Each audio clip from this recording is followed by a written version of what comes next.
მილოცავთ ნოვრუზ ბაირამს, ამ შესანიშნავ დღესასწაულს. მილოცავ ყველა იმ მოქალაქეს, რომელიც დღეს აღნიშნავს გაზაფხულის ბუნიობას, ამ მართლაც ძველ ტრადიციულ სახალხო დღესასწაულს.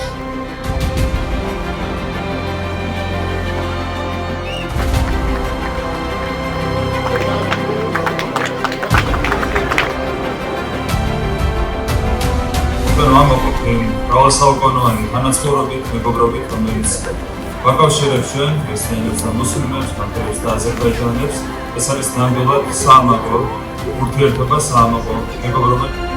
ეს დღე, ნოვრუზ ბაირამი, ჩვენი საზოგადოებისთვის მნიშვნელოვანი დღე არის. არა მხოლოდ მისი კულტურული ტრადიციებიდან გამომდინარე, არამედ იმიტომაც, რომ ეს დღე აერთიანებს სხვადასხვა ერის თუ რელიგიის წარმომადგენლებს.